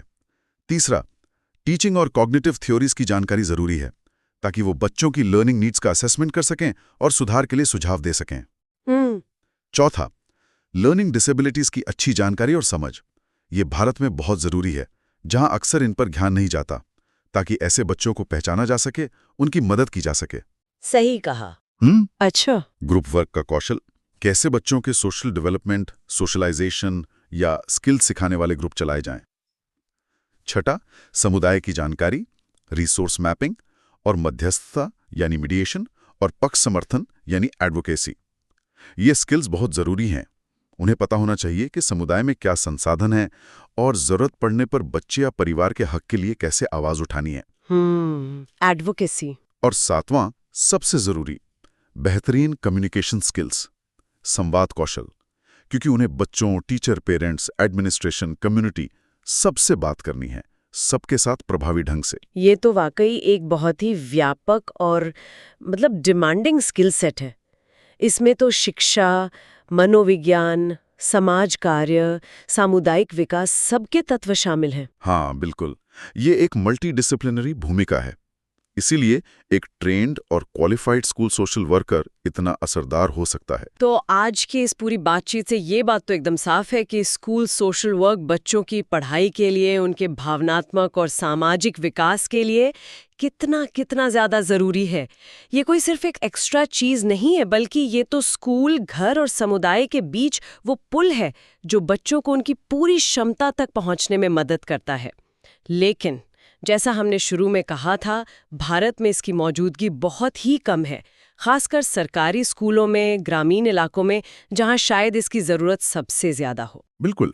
और यहीं पे हमारे सुनने वालों के लिए गहरा सवाल उठता है, जिस पे शायद हम सबको सोचना चाहिए। ये जानते हुए कि स्कूल सोशल वर्कर स्कूल, परिवार और समुदाय के बीच एक इतनी महत्वपूर्ण कड़ी है, स्कूलों में, खासकर भारतीय स्कूलों में, इनकी इतनी व्यापक अनुपस्थिति बच्चों के समग्र विकास पर, उनके शैक्षिक अवसरों पर किस तरह का लंबा, शायद अनदेखा असर डाल रही होगी। उन अनगिनत बच्चों का क्या हो रहा होगा जिन्हें शायद थोड़ी सी मदद से स्कूल में टिके रहने या बेहतर करने में सफलता मिल सकती थी, पर वो मदद उन तक पहुंची ही नहीं। भारत जैसे देश में जहां इतनी डाइवर्सिटी है, इतने सामाजिक आर्थिक चैलेंज है, इस जरूरी कड़ी का ना होना, इसके क्या नतीजे हो सकते हैं, इस पर विचार करना बहुत जरूरी है। आज हम उन स्रोतों की गहराई में उतर रहे हैं जो हमें मिले हैं, और विषय काफी महत्वपूर्ण है, भारत में युवा सशक्तिकरण और सामाजिक कार्य। जी। ये स्रोत ना भारत की युवा आबादी की एक तस्वीर पेश करते हैं। हाँ। मतलब एक विशाल संख्या है, लेकिन साथ ही कई चुनौतियों से भी जूझ रही है, खासकर हम देखें तो शिक्षा के मोर्चे पर। बिल्कुल। आज हमारी कोशिश यही रहेगी कि इन स्रोतों का सार निकालें, समझें कि भारत के नौजवानों की ज़मीनी हकीकत क्या है, उनकी सोच, उनकी खासियतें क्या हैं, और सामाजिक कार्य के जरिए उन्हें सही मायनों में मतलब कैसे ताकत दी जा सकती है। हाँ। साथ ही निरक्षरता जैसी जो बड़ी समस्या है, उससे निपटने के जो रास्ते सुझाए गए हैं, उन पर भी हम गौर करेंगे। अच्छा। तो चलिए इस पूरी जानकारी को क्या कहते हैं, परत दर परत खोलते हैं। हाँ, करते हैं। शुरुआत ही एक ऐसे आंकड़े से होती है जो मतलब चौंकाता है थोड़ा। जी। स्रोत बताते हैं कि भारत की 1 अरब से ज्यादा आबादी में करीब 60 करोड़ लोग 25 साल से कम उम्र के हैं। 60 करोड़। हाँ, ये संख्या अपने आप में बहुत बड़ी है। देश के लिए संभावनाओं का एक समुद्र समझिए। यकीनन। लेकिन जैसा आपने कहा, स्रोत तुरंत ये भी बताते हैं कि ये विशाल युवा वर्ग कई मुश्किलों का सामना कर रहा है, अपनी जगह बनाने के लिए एक कश्मकश में है। जी। ये सिर्फ एक आंकड़ा नहीं लगता, ये तो एक पूरी पीढ़ी की कहानी सी लगती है। हाँ, और कहानी का एक अहम पहलू यह है कि इस विशाल युवा आबादी में से जो उपलब्ध दस्तावेज हैं, उनके अनुसार महज 10% ही, सिर्फ 10%? हाँ, महज 10% ही कॉलेज या यूनिवर्सिटी जैसे उच्च शिक्षा संस्थानों तक पहुंच पाते हैं। तो इसका मतलब हुआ कि 90% नौजवान औपचारिक उच्च शिक्षा के दायरे से बाहर रह जाते हैं। बिल्कुल। और इनमें भी एक बहुत बड़ा हिस्सा, खासकर 15 से 25 साल के आयु वर्ग में, या तो निरक्षर है या फिर अर्धनिरक्षर। अर्धनिरक्षर, इसका मतलब क्या है? ठीक। क्या स्रोत इसे स्पष्ट करते हैं? हाँ, मतलब अर्धनिरक्षर से उनका इशारा उन युवाओं की तरफ है जिन्होंने शायद थोड़ी बहुत स्कूली शिक्षा पाई हो या बुनियादी अक्षर ज्ञान हो बस। अच्छा। लेकिन वे पूरी तरह से पढ़ने, लिखने और समझने में सक्षम नहीं है, जिससे वे रोजमर्रा की जानकारी या अवसरों का पूरा फायदा नहीं उठा पाते। स्रोत बताते हैं कि इनमें से कई ने या तो बीच में पढ़ाई छोड़ दी या फिर कभी स्कूल गए ही नहीं। 90%। ये आंकड़ा तो वाकई में सोचने पर मजबूर करता है। तो क्या इसका मतलब ये है कि ये युवा जो औपचारिक शिक्षा से बाहर हैं, समाज की मुख्य धारा से पूरी तरह कट गए हैं? क्या वे हाशिए पर हैं? यहीं पर स्रोत एक दिलचस्प बात बताते हैं। नहीं, वे कटे हुए नहीं हैं। अच्छा, समुदाय की गतिविधियों में भी हिस्सा लेते हैं, तो वे अदृश्य नहीं है। वे समाज का एक सक्रिय कामकाजी हिस्सा है, भले ही पारंपरिक शिक्षा व्यवस्था उन्हें शायद दर्ज न करती हो। ये समझना तो बहुत जरूरी है। अगर वे इतने सक्रिय हैं तो फिर उनकी सोच, उनकी मानसिकता को समझना और भी अहम हो जाता है। स्रोत इस पर रोशनी डालते हैं, है ना? हाँ, डालते हैं। उन्हें भविष्य का प्रशासक और व्यवस्था संचालक बताया गया है। ये तो एक बहुत बड़ी उम्मीद और जिम्मेदारी है उन पर। बिल्कुल। स्रोत उनकी कुछ अंदरूनी विशेषताओं पर जोर देते हैं, जैसे वो कहते हैं कि वे सतर्क होते हैं, उनमें जानने की उत्सुकता होती है और अपनी एक पहचान बनाने, दुनिया पर अपनी छाप छोड़ने की एक गहरी इच्छा होती है। ये भी कहा गया है कि वे स्वभाव से आदर्शवादी होते हैं। आदर्शवादी, ये एक क्या कहते हैं, दो धारी तलवार भी हो सकती है ना? क्या स्रोत बताते हैं कि इस आदर्शवाद को कैसे सकारात्मक दिशा दी जा सकती है? हाँ, स्रोत का मानना है कि इसी आदर्शवाद के चलते ना उनमें लोगों और देश की सेवा के लिए एक भावनात्मक प्रतिबद्धता जगाई जा सकती है। अच्छा। यानी उनके आदर्शों को ठोस कार्रवाई में बदलने की क्षमता उनमें मौजूद है। एक और बात जो सामने आती है वो ये है कि वे आसानी से एकजुट हो जाते हैं, किसी भी मुद्दे पर साथ आ सकते हैं। और ये भी कि उनके मन से पूर्वाग्रह निकालना या उन्हें पूर्वाग्रहों से बचाना तुलनात्मक रूप से आसान होता है। हाँ, ये वाकई दिलचस्प है। एक जगह स्रोत उन्हें बहुआयामी कहते हैं। जी। इसका मतलब हुआ कि उनमें भविष्य की संभावनाओं को देखने की क्षमता भी है और साथ ही सीखने की जिज्ञासा भी है। वे सिर्फ सपने देखने वाले नहीं, बल्कि सीखने और आगे बढ़ने की चाह रखने वाले भी हैं। एकदम सही कहा। और वे सीखते कैसे हैं? स्रोत इशारा करते हैं कि वे बनावटीपन को पसंद नहीं करते। उन्हें एक सहज वास्तविक माहौल चाहिए होता है फलने फूलने के लिए। वे फौरन पहचान लेते हैं कि कौन ईमानदारी से पेश आ रहा है और कौन नहीं। अच्छा। इसीलिए इन दस्तावेजों में समाज से आग्रह किया गया है कि इन युवाओं का सम्मान किया जाए, उन्हें गंभीरता से लिया जाए। हाँ। क्योंकि इन्हीं के कंधों पर नए समाज को बनाने की ताकत और जिम्मेदारी है। ये सिर्फ भविष्य की बात नहीं, उनकी मौजूदा क्षमता को पहचानने की बात है। और इसी कड़ी में मुझे लगता है आपसी सहयोग की बात भी आती है। हाँ, आती है। स्रोत इस बात पर जोर देते हैं कि युवाओं को इस तरह से प्रेरित किया जाए कि वे एक दूसरे की ताकत बन सकें, एक दूसरे को आगे बढ़ने में मदद करें। बिल्कुल। इसे शायद हम आपसी सहयोग से सशक्तिकरण कह सकते हैं। निश्चित रूप से। और ये उनकी एकजुट होने की प्रवृत्ति से भी जुड़ता है, जिसका जिक्र हमने पहले किया था। हाँ, सही बात है। अगर वे स्वाभाविक रूप से साथ आ सकते हैं तो क्यों ना इस प्रवृत्ति को एक दूसरे के विकास के लिए इस्तेमाल किया जाए। ये उनकी ऊर्जा को सही दिशा देने के लिए एक महत्वपूर्ण पहलू है जिसे स्रोत रेखांकित करते हैं। तो फिर सवाल ये उठता है कि इन युवाओं तक, खासकर उन 90% तक जो कॉलेज या यूनिवर्सिटी के सिस्टम से बाहर हैं, पहुंचा कैसे जाए? हाँ, बिल्कुल। यहीं पर शायद सामाजिक कार्यकर्ताओं की भूमिका सामने आती है, जैसा कि स्रोत विस्तार से बताते हैं। हाँ, बिल्कुल। सामाजिक कार्यकर्ता सिर्फ कॉलेजों और विश्वविद्यालयों में ही नहीं, बल्कि उन जगहों पर भी पहुंच सकते हैं जहां ये युवा पाए जाते हैं। जैसे यूथ क्लब हो गए, नेहरू युवक केंद्र है, अनौपचारिक शिक्षा केंद्र जहां कुछ बुनियादी या व्यावसायिक शिक्षा दी जाती हो, व्यावसायिक प्रशिक्षण संस्थान है, और बेशक गैर सरकारी संगठन यानी एनजीओज जो जमीनी स्तर पर काम करते हैं। अच्छा। ये एक तरह से युवाओं तक पहुंचने के कई रास्ते बनाने जैसा है। और ये सिर्फ पहुंचने की बात नहीं है, बल्कि किस रवैये के साथ पहुंचा जाए ये भी महत्वपूर्ण है शायद। स्रोत बताते हैं कि एक युवा कार्यकर्ता में कुछ खास गुण होने चाहिए। बिल्कुल। ये सिर्फ कार्यक्रम चलाने का मामला नहीं है, बल्कि एक खास नजरिए का है। जैसा कि उपलब्ध सामग्री से पता चलता है, सबसे पहले तो युवाओं की क्षमताओं पर गहरा विश्वास होना जरूरी है। उन्हें सिर्फ समस्याओं के स्रोत के रूप में नहीं देखना, बल्कि समाधान के हिस्से के रूप में देखना होगा। उनके प्रति सम्मान का भाव रखना भी उतना ही जरूरी है। हाँ, और हर युवा की अपनी खासियत, अपनी अलग पहचान होती है, इसे स्वीकार करना शायद। बिल्कुल।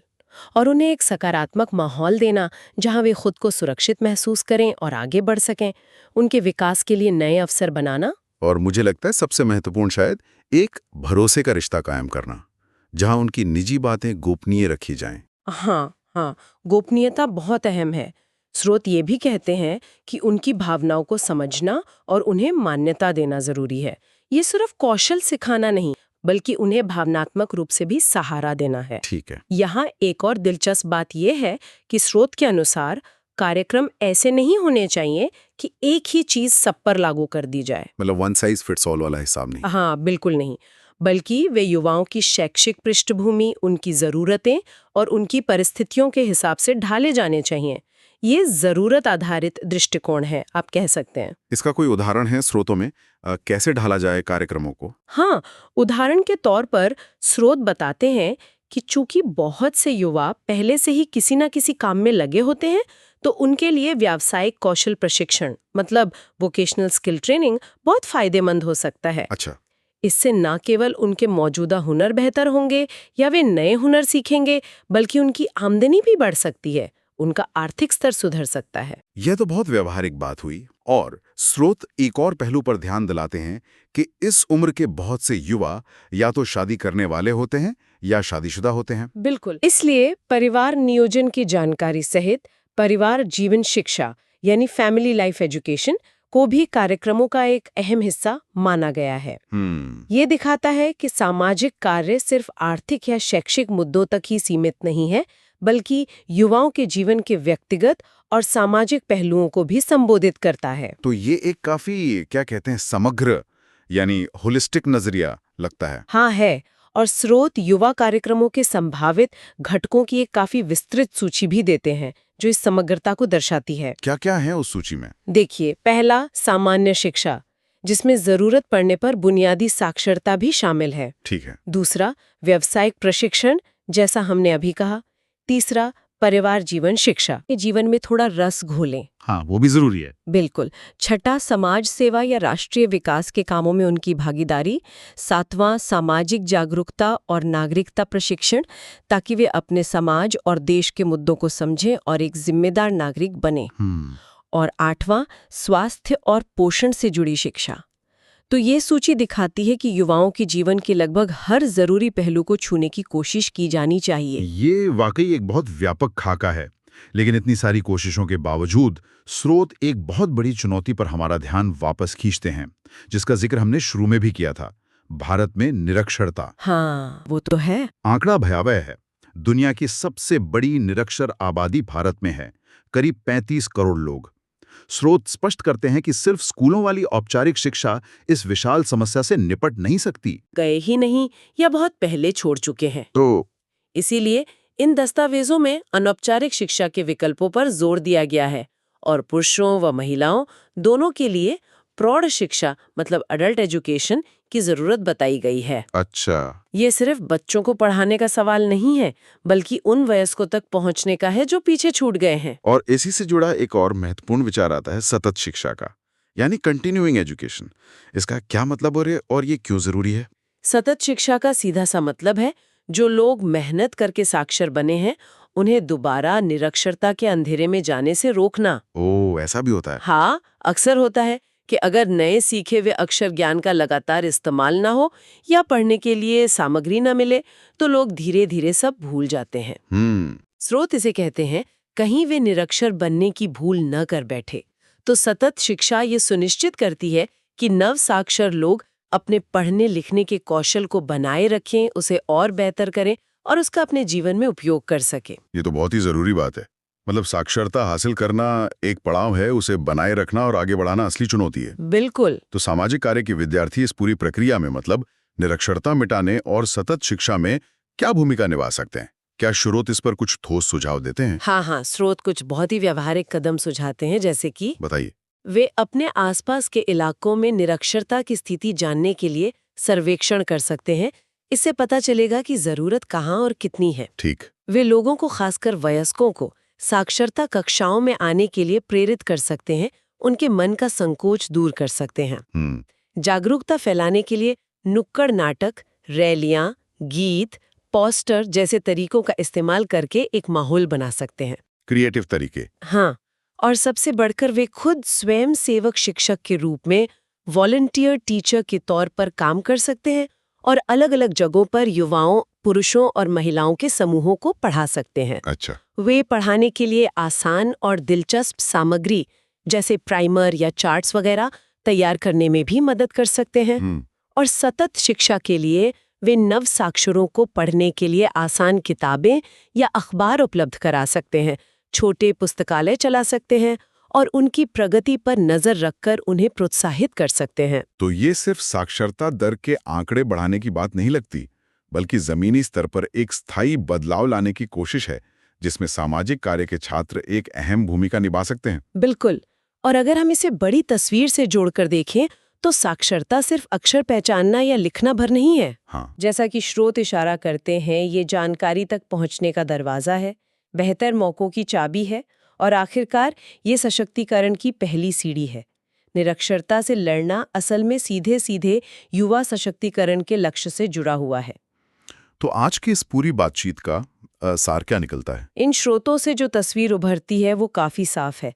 भारत का युवा वर्ग एक बहुत बड़ी ताकत है, एक ऐसी ऊर्जा जो देश का भविष्य बदल सकती है। यकीनन। लेकिन शिक्षा और अवसरों की कमी, खासकर उन 90% युवाओं के लिए जो औपचारिक उच्च शिक्षा से बाहर है, एक बहुत बड़ी रुकावट भी है। हाँ, लेकिन साथ ही ये स्रोत हमें रास्ता भी दिखाते हैं। ये कोई ऐसी दीवार नहीं है जिसे लांघा ना जा सके। अच्छा, लक्षित सामाजिक कार्य जो युवाओं की खासियतों और ज़रूरतों को ध्यान में रखे, एक हमदर्दी भरा नज़रिया जो उनके वजूद का सम्मान करे और ऐसे व्यापक कार्यक्रम जो उनके जीवन के अलग-अलग पहलुओं को समेटें, इन सब के जरिए इन रुकावटों को दूर किया जा सकता है। तो ये सिर्फ समस्याओं पर रोशनी डालने के बजाय समाधान और संभावनाओं पर जोर देता है। बिल्कुल। ये युवाओं की उस अपार क्षमता को खोलने का एक तरीका सुझाता है, जिसका जिक्र हमने शुरू में किया था। हाँ, और यहाँ एक विचार है जिस पर शायद हमारे श्रोता आगे सोच सकते हैं। स्रोत ने युवाओं को आपसी सहयोग के जरिए एक दूसरे को ताकत देने के लिए प्रोत्साहित करने की बात कही थी। हाँ, पीयर सपोर्ट। हाँ, पीयर सपोर्ट। भारत की इतनी विशाल युवा आबादी को देखते हुए जो पारंपरिक कार्यक्रम चल रहे हैं, उनके साथ साथ अगर बड़े पैमाने पर पीयर टू पीयर यानी युवाओं द्वारा युवाओं के लिए मार्गदर्शन और समर्थन के सिस्टम बनाए और फैलाए जाएं, तो ये युवा विकास के पूरे परिदृश्य को कैसे बदल सकता है? क्या ये मौजूदा तरीकों से ज्यादा असरदार, ज्यादा दूर तक पहुंचने वाला और शायद ज्यादा टिकाऊ साबित हो सकता है? ये एक सोचने वाला सवाल है। हाँ, ये सवाल इन स्रोतों को पढ़ने के बाद मन में जरूर उठता है। इस किताब के कुछ हिस्सों पर हम ये समझने की कोशिश करेंगे कि सोशल वर्क की दुनिया में रिसर्च की असल जगह क्या है, मतलब ये कैसे प्रैक्टिस और पढ़ाई लिखाई को इम्पैक्ट करता है, और हाँ, इसमें दिक्कतें क्या आती हैं। बिल्कुल। और हम ये भी देखेंगे कि ये जो कॉन्सेप्ट्स हैं, सामाजिक अनुसंधान, सामाजिक सर्वेक्षण और मूल्यांकन अनुसंधान, ये सोशल वर्क के लिए इतने अहम क्यों हैं, खासकर जब हम ये जानना चाहें कि कोई प्रोग्राम या कोई तरीका कितना असरदार है। हाँ, तो किताब के हिसाब से रिसर्च सिर्फ किताबी बात नहीं है। ये स्टूडेंट्स, टीचर्स और जो लोग फील्ड में काम कर रहे हैं, उन सबको ज्यादा स्किल्ड और जिम्मेदार बनाता है। इसमें ना थ्योरी और प्रैक्टिस को जोड़ने पर बहुत जोर दिया गया है। जी हाँ, और ये कनेक्शन सिर्फ थ्योरी में नहीं, बल्कि प्रैक्टिकली होना चाहिए। किताब कहती है कि फील्ड वर्क ट्रेनिंग के मतलब शुरू से ही इसे अपनाना चाहिए। इससे स्टूडेंट्स को असल प्रॉब्लम समझने और फिर उनका हल निकालने के लिए एक रिसर्च डिजाइन बनाने में मदद मिलती है। लेकिन असलियत में कुछ मुश्किलें भी हैं। किताब में जिक्र है कि ऐसी डेडिकेटेड संस्थाएं कम हैं जहां सिर्फ सोशल वर्क रिसर्च होती हो, और ये कमी छोटे शहरों और गांव के इलाकों में तो और भी ज्यादा महसूस होती है। हाँ, ये एक बड़ी चुनौती है। और एक और प्रॉब्लम है तालमेल की। मतलब स्टूडेंट्स के पास फील्ड वर्क के लिए जो टाइम होता है और एक अच्छी रिसर्च के लिए जो टाइम चाहिए, वो मैच नहीं करता। अक्सर क्या होता है कि स्टूडेंट हफ्ते में बस 2 दिन दे पाता है रिसर्च यूनिट में, तो सीखना लिमिटेड हो जाता है। पर इन सब दिक्कतों के बावजूद ये तो मानना पड़ेगा कि फील्ड वर्क प्लेसमेंट में रिसर्च एक जरूरी चीज है, उसे हम इग्नोर नहीं कर सकते। तो ये एक तरह से थियोरी और प्रैक्टिस के बीच का गैप दिखाता है। रिसर्च जरूरी तो है, पर साधन कम है। खैर, चलिए थोड़ा पीछे चलते हैं और जरा सोशल रिसर्च को समझते हैं। किताब इसे ज्ञान बढ़ाने का एक सिस्टमैटिक और लॉजिकल तरीका मानती है।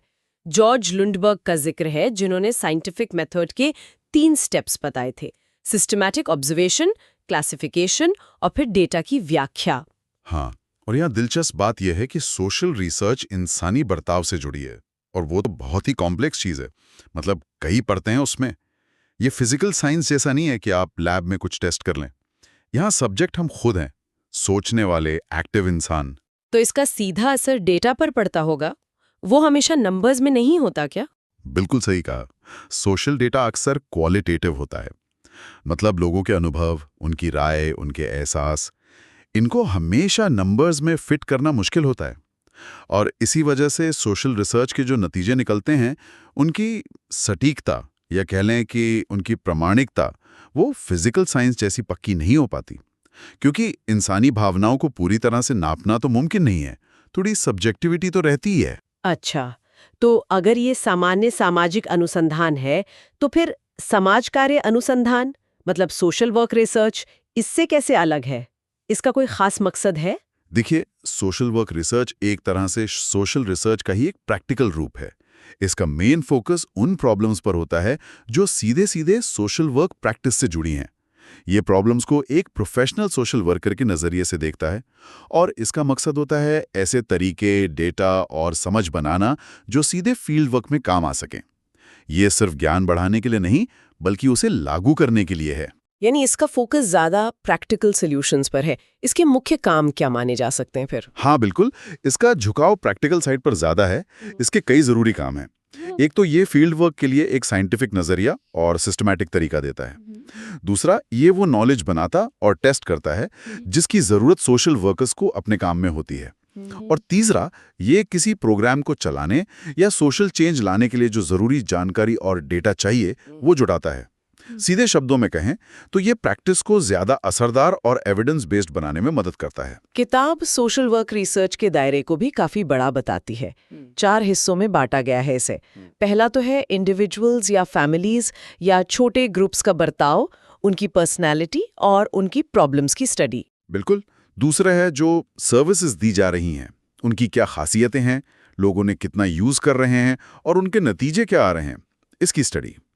तीसरा एरिया है खुद सोशल वर्कर्स का सिस्टम। उसमें क्या नए ट्रेंड्स आ रहे हैं, कौन से नए तरीके अपनाए जा रहे हैं, ट्रेनिंग कैसी है, और हाँ, दूसरे सब्जेक्ट्स के साथ मिलकर स्टडी करना भी इसमें शामिल है। और चौथा, बड़े लेवल पे ऑर्गेनाइजेशंस, कम्युनिटीज और सोशल पॉलिसीज की स्टडी। ये तो वाकई काफी फैला हुआ दायरा है। निश्चित रूप से। और जहां तक तरीकों की बात है, सोशल वर्क रिसर्च काफी हद तक वही साइंटिफिक तरीके और तकनीकें इस्तेमाल करता है जो जनरल सोशल रिसर्च में होती हैं। लेकिन हाँ, यहाँ एक फ्लेक्सिबिलिटी भी है। जरूरत पड़ने पर सोशल वर्कर्स अपनी खास जरूरतों के हिसाब से रिसर्च डिजाइन को बदल लेते हैं या नए डिजाइन भी बना लेते हैं। इंटरेस्टिंग बात जो किताब में है वो ये कि अगर हम पब्लिश्ड रिसर्च देखें तो पता चलता है कि सोशल वर्क रिसर्च में अक्सर चीज़ों को उनके नेचुरल माहौल में ही स्टडी किया जाता है, मतलब बिना किसी एक्सपेरिमेंटल छेड़छाड़ के। इसका क्या मतलब हुआ? इसका मतलब है कि रिसर्चर सिचुएशन को कंट्रोल करने की कोशिश कम करते हैं। वो चीज़ों को जैसी वे हैं उसी रूप में समझने पे ज़्यादा जोर देते हैं। ये इसलिए भी ज़रूरी है क्योंकि सोशल प्रॉब्लम्स और जो तरीके अपनाए जाते हैं वो अक्सर बड़े कॉम्प्लेक्स सोशल कॉन्टेक्स्ट में होते हैं। उन्हें लैब जैसी कंट्रोल्ड सेटिंग में दोहराना ना तो पॉसिबल होता है, ना ही हमेशा सही।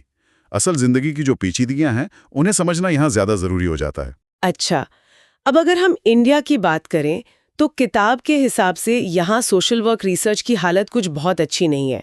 इसकी डेवलपमेंट में कई रुकावटें बताई गई हैं। एक मेन मुद्दा तो हमेशा की तरह पैसे की कमी है। ये एक पूरे सिस्टम का सवाल है। देखिए, ट्रेंड रिसर्चर्स की कमी है। रिसर्च के लिए जो ज़रूरी लैब या दूसरी फैसिलिटीज़ चाहिए वो काफ़ी नहीं है, और साथ ही टीचर्स पर पढ़ाने का बोझ इतना ज़्यादा होता है कि वो रिसर्च के लिए टाइम ही नहीं निकाल पाते। तो ये एक तरह से ह्यूमन रिसोर्स और इंफ्रास्ट्रक्चर दोनों की कमी है। इनके अलावा रिसर्च के लिए मोटिवेशन की कमी, ट्रेनिंग का पूरा ना होना, रिसर्चर्स और प्रैक्टिशनर्स के बीच बातचीत की कमी, बिल्कुल, और रिसर्च के नतीजों को ज़मीनी स्तर पर इस्तेमाल करने में जो मुश्किलें आती हैं वो भी गिनाई गई हैं। ऐसा लगता है कि रिसर्च हो भी जाए तो वो फाइलों में ही रह जाती है कई बार। और एक और सिस्टम की प्रॉब्लम है, रिसर्च की प्लानिंग करने और अलग-अलग संस्थाओं के बीच कोऑर्डिनेशन के लिए कोई ठीक-ठाक ढांचा या मैकेनिज्म ही नहीं है। ये सारे फैक्टर्स मिलकर भारत में सोशल वर्क रिसर्च के डेवलपमेंट को धीमा कर देते हैं। तो ये सिर्फ पैसों की बात नहीं है, बल्कि एक पूरे इकोसिस्टम की प्रॉब्लम है जिसे मजबूत करने की जरूरत है। ये वाकई थोड़ी चिंता की बात है। चलिए, अब एक और मिलते जुलते शब्द पर आते हैं, सोशल सर्वे यानी सोशल सर्वे। अक्सर लोग इसे सोशल रिसर्च ही समझ लेते हैं।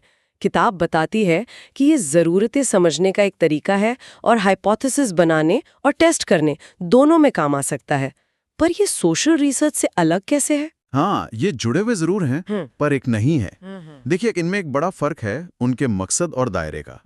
सोशल सर्वे आमतौर पर किसी खास जगह के खास लोगों, उनकी प्रॉब्लम्स या सिचुएशन से जुड़ा होता है। इसका मकसद ज्यादातर फौरी होता है, किसी प्रैक्टिकल जरूरत को पूरा करना, किसी प्रॉब्लम का जल्दी हल खोजना। ये अक्सर एक तय टाइम में जो जानकारी उपलब्ध है उसका इस्तेमाल करता है। और सामाजिक अनुसंधान? वो कैसे अलग है फिर? सामाजिक अनुसंधान का दायरा ज्यादा बड़ा होता है। ये ज्यादा जनरल और गहरी प्रॉब्लम्स को देखता है। इसका लक्ष्य ज्यादा लॉन्ग टर्म होता है, जैसे किसी विषय की गहरी समझ बनाना, नई थ्योरी बनाना या पुरानी थ्योरीज को परखना और सुधारना। इसका पहला मकसद होता है नॉलेज की बाउंड्रीज को बढ़ाना। हम कह सकते हैं कि सर्वे आज की प्रॉब्लम का हल ढूंढता है, जबकि रिसर्च कल की समझ की नींव रखता है। तो एक तरह से एक ज्यादा अप्लाइड है और दूसरा ज्यादा थ्योरेटिकल। हाँ, मोटे तौर पर ऐसा कह सकते हैं। हालांकि ये लाइन हमेशा इतनी क्लियर नहीं होती। सर्वे के जो नतीजे आते हैं वो अक्सर सीधे सीधे सोशल रिफॉर्म्स या एडमिनिस्ट्रेटिव फैसलों में इस्तेमाल होते हैं, जैसे किसी इलाके में हेल्थ फैसिलिटीज की जरूरत का सर्वे, जबकि रिसर्च के नतीजे नई थ्योरी बनाने या पुरानी थ्योरीज में बदलाव लाने में मदद करते हैं। सर्वे अक्सर पहले से बनी किसी हाइपोथेसिस को कंफर्म या रिजेक्ट करता है, जबकि रिसर्च नई हाइपोथेसिस बनाता है और फिर थ्योरी तक पहुंचता है। किताब एक और अंतर बताती है कि सर्वे तो प्रोफेशनल बेसिस पे भी हो सकते हैं, जैसे कोई कंपनी मार्केट सर्वे करवाए या कोई पॉलिटिकल पार्टी इलेक्शन सर्वे। हाँ, ये बिल्कुल संभव है। जबकि जो प्योर सोशल रिसर्च है उसमें एक सोशल साइंटिस्ट के लिए मेन मोटिवेशन ज्ञान पाना और विषय को गहराई से समझना होता है, न कि कोई फौरी कमर्शियल फायदा। ये उनकी बेसिक प्रेरणा का फर्क है। ये फर्क समझना वाकई जरूरी है, खासकर सोशल वर्क के कॉन्टेक्स्ट में। अब हम अपनी बातचीत के एक और बहुत जरूरी हिस्से पर आते हैं, मूल्यांकन अनुसंधान यानी इवैल्यूएशन रिसर्च। किताब इसे सोशल वर्क रिसर्च का एक महत्वपूर्ण एरिया बताती है, जिसका काम है प्रोग्राम्स या इंटरवेंशंस के नतीजों का निष्पक्ष आकलन करना। मूल्यांकन शब्द का मतलब ही है मूल्य का आकलन करना या योग्यता तय करना। तो इवैल्यूएशन रिसर्च असल में जो सोशल इंटरवेंशन प्रोग्राम्स होते हैं, जैसे सरकारी योजनाएं, एनजीओस के प्रोजेक्ट्स, हेल्थ केयर की नई पहलें वगैरह, उनकी कॉन्सेप्ट, उनके डिज़ाइन, उनके लागू होने के तरीके और उनकी यूटिलिटी या इफेक्टिवनेस का पता लगाने के लिए सोशल रिसर्च के तरीकों का सिस्टमैटिक इस्तेमाल है। तो ये सामान्य या जिसे बेसिक रिसर्च कहते हैं, उससे कैसे अलग हुआ? क्या ये सिर्फ किसी खास प्रोग्राम पर फोकस होने की बात है? फोकस एक बड़ा अंतर है, पर सिर्फ वही नहीं। इवैल्यूएशन रिसर्च कई मायनों में बेसिक रिसर्च से अलग है। पहला, जैसा आपने कहा, ये खास प्रोग्राम्स या प्रोजेक्ट्स पर फोकस्ड होता है। दूसरा, और ये बहुत जरूरी है, इसके नतीजों का सीधा असर उन प्रोग्राम्स के भविष्य पर पड़ता है। क्या प्रोग्राम जारी रखा जाए, बंद कर दिया जाए या उसमें बदलाव किया जाए? क्या उसका बजट बढ़ाया जाए या घटाया जाए? क्या प्रोग्राम अपने तय लक्ष्यों तक पहुंच पाया है? इन फैसलों के लिए इवैल्यूएशन रिसर्च ठोस सबूत देता है। और शायद टाइम का भी प्रेशर रहता होगा इसमें। बिल्कुल, इवैल्यूएशन रिसर्च अक्सर कम टाइम में किया जाता है, क्योंकि फैसले तुरंत लेने होते हैं, इसे फौरन जवाब देने होते हैं। जबकि बेसिक रिसर्च एक लंबी चलने वाली प्रक्रिया हो सकती है। इवैल्यूएशन रिसर्च का काम कोई थ्योरी बनाना उतना नहीं है, जितना ये बताना कि क्या ये प्रोग्राम काम कर रहा है। इस मायने में इसका काम बेसिक रिसर्च से काफी अलग और ज्यादा रिजल्ट ओरिएंटेड होता है। किताब मूल्यांकन के कुछ प्रकार भी बताती है, आंतरिक, बाह्य और संयुक्त। ये क्या है, जरा समझाएंगे? सही। आंतरिक मूल्यांकन, जिसे सेल्फ इवैल्यूएशन भी कह सकते हैं, वो होता है जो प्रोग्राम चलाने वाले लोग, मतलब मेन वर्कर्स और पार्टिसिपेंट्स खुद करते हैं। इससे उन्हें अपने काम को करीब से देखने और सुधारने का मौका मिलता है।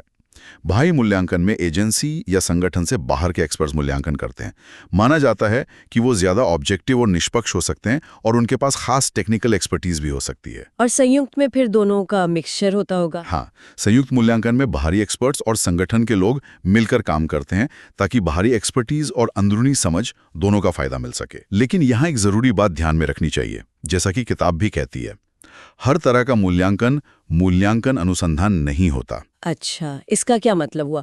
जैसे कोई सोशल वर्कर अपने केस का मूल्यांकन करे, वो नहीं माना जाएगा इसमें? देखिए, एक सोशल वर्कर अपने रोज के काम में लगातार असेसमेंट तो करता ही है, जैसे ये देखना कि किसी क्लाइंट की हालत में कितना सुधार हुआ या किसी परिवार की मदद कितनी असरदार रही। इसे हम इनफॉर्मल इवैल्यूएशन कह सकते हैं। ये ज़रूरी है, लेकिन ये इवैल्यूएशन रिसर्च तब तक नहीं कहलाता जब तक इसमें कठोर साइंटिफिक तरीकों और सिस्टमैटिक डेटा कलेक्शन और एनालिसिस का इस्तेमाल ना किया जाए। इवैल्यूएशन रिसर्च एक फॉर्मल सिस्टमैटिक प्रोसेस है। ये क्लैरिफिकेशन जरूरी था। आजकल हम सुनते हैं कि एनजीओज और जो फंडिंग एजेंसीज हैं उनके लिए इस तरह के सिस्टमैटिक मूल्यांकन की जरूरत बहुत बढ़ गई है। किताब भी इस पर जोर देती है। ऐसा क्यों है? इसकी कई ठोस वजह हैं। सबसे पहले तो जवाबदेही का सवाल है। एनजीओज और डोनर एजेंसियां, चाहे वो सरकारी हो या प्राइवेट, ये जानना चाहती हैं कि उनका लगाया हुआ पैसा या रिसोर्स सही तरीके से इस्तेमाल हो रहा है या नहीं। क्या प्रोग्राम अपने तय लक्ष्य हासिल कर रहे हैं? क्या वो वाकई उन लोगों की जिंदगी में पॉजिटिव बदलाव ला रहे हैं जिनके लिए वे बने हैं? इसके जरिए ही अपने काम को सही ठहराने की कोशिश करते हैं। पर क्या वो काफी है? बिल्कुल नहीं। कुछ गिनी चुनी सक्सेस स्टोरीज इंस्पायरिंग हो सकती हैं, लेकिन वो पूरे प्रोग्राम की इफेक्टिवनेस का सही और पूरा पिक्चर नहीं देती। हो सकता है वो एक्सेप्शन हो, रूल नहीं। डोनर एजेंसियां या मॉनिटर करने वाली संस्थाएं अब सिर्फ किस्सों या ऊपर की एनुअल रिपोर्ट से संतुष्ट नहीं हैं। वे ठोस सबूत चाहती हैं, और यहीं पर सिस्टमैटिक इवैल्यूएशन रिसर्च की भूमिका आती है। ये न सिर्फ जवाबदेही तय करता है, बल्कि प्रोग्राम्स को लगातार बेहतर बनाने में भी मदद करता है। तो मूल्यांकन सिर्फ प्रोग्राम खत्म होने पर नहीं होता, इसकी भूमिका पहले भी होती है। जी हाँ, मूल्यांकन की भूमिका प्रोग्राम के पूरे लाइफ साइकिल में होती है। प्रोग्राम की प्लानिंग करते समय ये समझने के लिए कि क्या प्रोग्राम की ज़रूरत है और उसका डिज़ाइन कैसा होना चाहिए। इसे फॉर्मेटिव इवैल्यूएशन कहते हैं। प्रोग्राम के चलते रहने के दौरान ये देखने के लिए कि क्या सब कुछ प्लान के हिसाब से हो रहा है और कहाँ सुधार की गुंजाइश है। इसे प्रोसेस इवैल्यूएशन कहते हैं। और आखिर में प्रोग्राम खत्म होने पर उसके ओवरऑल इम्पैक्ट और नतीजों का आकलन करने के लिए इसे समेटिव इवैल्यूएशन कहते हैं। हर स्टेज पर इसकी अपनी अहमियत है। तो इस पूरी बातचीत को अगर समेटें तो ये साफ है कि रिसर्च, चाहे वो जनरल सोशल रिसर्च हो, सर्वे हो, या फिर खास तौर पर इवैल्यूएशन रिसर्च, ये सोशल वर्क की प्रैक्टिस को गाइड करने, उसे बेहतर बनाने और ये पक्का करने के लिए कि वो वाकई असरदार है, बेहद ज़रूरी है। ये सिर्फ कोई एकेडमिक कसरत नहीं, बल्कि ज़मीनी काम का एक ज़रूरी हिस्सा है। बिल्कुल। और आज के दौर में जब रिसोर्सेज पर प्रेशर है और जवाबदेही की मांग बढ़ रही है, तब इवैल्यूएशन रिसर्च एक बहुत ज़रूरी टूल बन गया है। ये सिर्फ ये नहीं बताता कि क्या काम कर रहा है, बल्कि ये भी कि क्यों और कैसे। भारत में भले ही इस फील्ड में चुनौतियां हों, जैसा हमने डिस्कस किया, लेकिन सोशल वर्क रिसर्च और खासकर इवैल्यूएशन रिसर्च को मजबूत करने की ज़रूरत पहले से कहीं ज़्यादा है, ताकि सोशल इंटरवेंशंस ज़्यादा मीनिंगफुल और इफेक्टिव बन सकें। जाते जाते श्रोताओं के लिए एक सवाल छोड़ जाते हैं। जब सामाजिक क्षेत्र में संसाधन सीमित होते हैं और नीतियां अक्सर कार्यक्रमों की सफलता के दावों पर आधारित होती हैं, तो फिर क्यों ये इतना महत्वपूर्ण है कि हम कार्यक्रमों की प्रभावशीलता को सिर्फ कुछ अच्छी कहानियों के बजाय व्यवस्थित मूल्यांकन और ठोस सबूतों के तराजू पर तौलें? इस पर जरूर सोचिएगा। उम्मीद है दोस्तों आपको यह वीडियो पसंद आया होगा और सब कुछ अच्छे से समझ आया होगा। अगर वीडियो अच्छा लगा तो कमेंट करके ज़रूर बताएं, चैनल को सब्सक्राइब करें, वीडियो को लाइक करें और ऐसे ही महत्वपूर्ण जानकारी सभी तक पहुंचाने के लिए इसे शेयर जरूर करें। फिर मिलते हैं अगली वीडियो में नई जानकारी के साथ। तब तक के लिए धन्यवाद। जय हिंद।